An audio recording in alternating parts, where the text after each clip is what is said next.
मीठा बोलत है।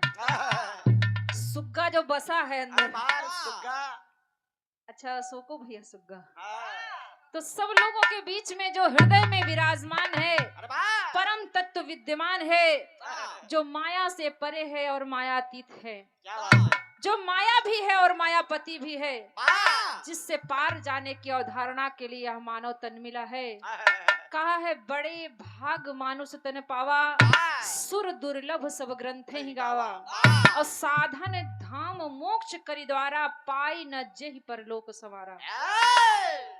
तो ये जो जीवन है, इस मानव के जीवन में अनुभव लोग जब तक समझदार होते तब तक टिकट कट जाते।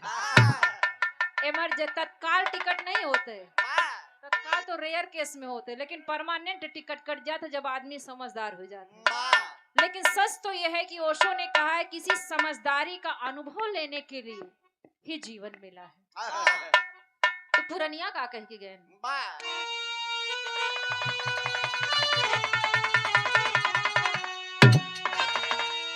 अरे पिंजरा से उड़ी गई है हो,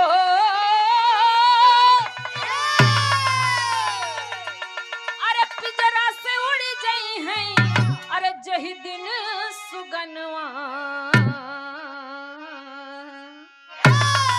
अरे माया के नगरी सपन होई जाई, माया के नगरी सपन होई जाई, माया के नगरी सपन होई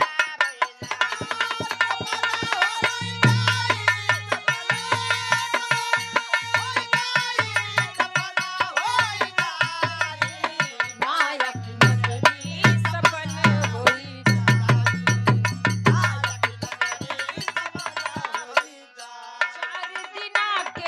जिंदगिया तू पहिला, चार दिना के जिंदगिया तू पहिला, चार दिना के जिंदगिया तू पहिला, धोखाधड़ी में उमरिया बितैला, धोखाधड़ी में उमरिया बितैला।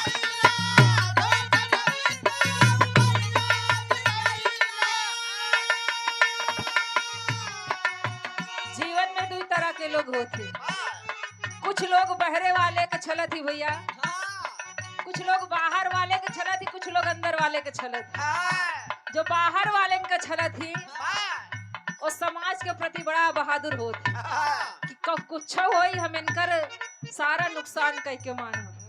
अब कुछ लोग अपने प्रति बहादुर होती, रात की नींद आवत नहीं, सोचत ही पता नहीं कितना केकर धन हड़पे आई, पता नहीं का हो एकर फल का मिले, इसे धुकुर धुकुर होत रहा। तो भगवान के प्रति बहादुर होते कि उनसे मोर्चा ले ले, लेकिन इनका हम छोड़ब ना, ए लिए संत समझावत थी। धोखाधड़ी में उमरिया बितैला, धोखाधड़ी में उमरिया बितैला, धोखाधड़ी में उमरिया बितैला।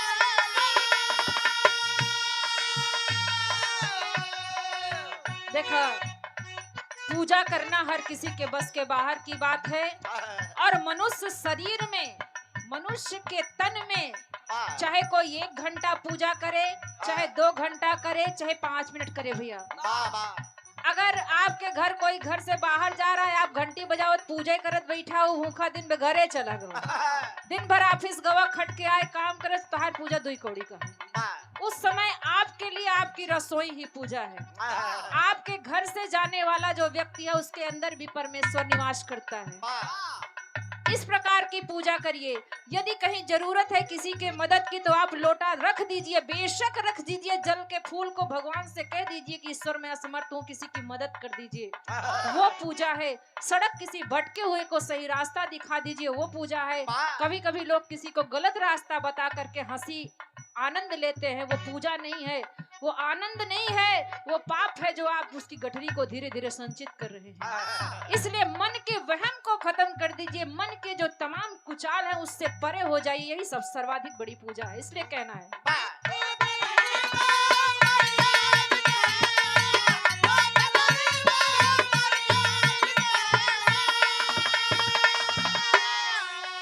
काम क्रोध मद लोभ रही है जो तन मां,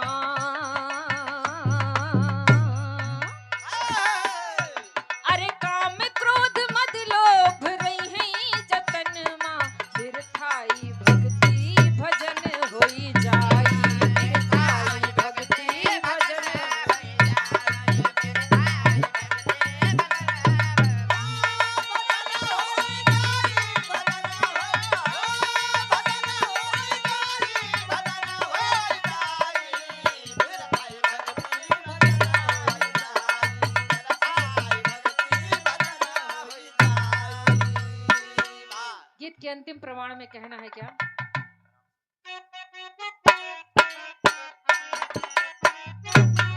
चेत करा मन तबहि सवेरा, चेत करा मन तबहि सवेरा, चेत करा मन तबहि सवेरा।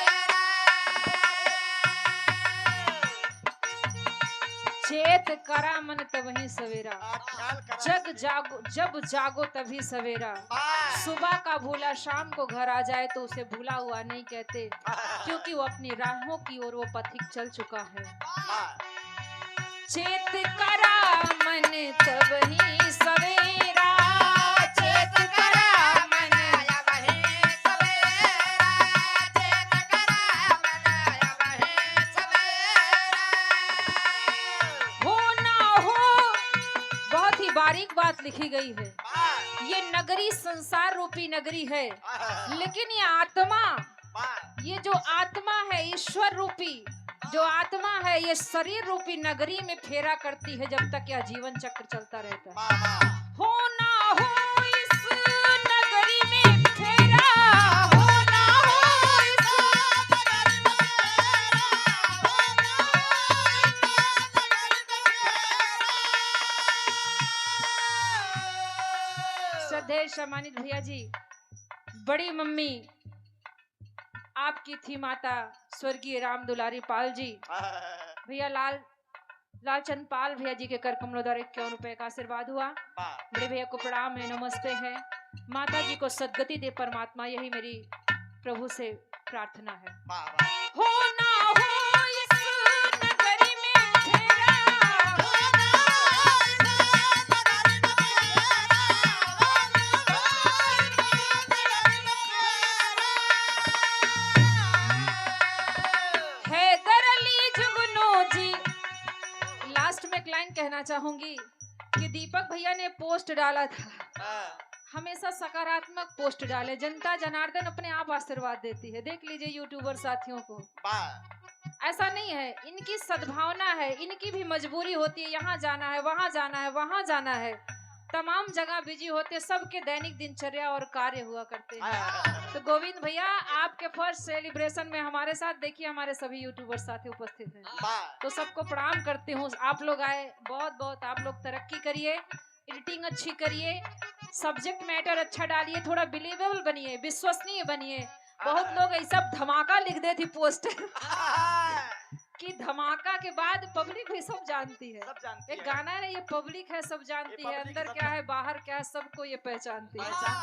तो यूट्यूबर साथियों का आप सभी लोग लगे रहिए, नमन है। अंतिम भाव में कहना कि हैदर अली जुगनू जी, हैदर अली जुगनू जी, तज गए जहनवा, सपना ई सार्थक जन्म होई जाई।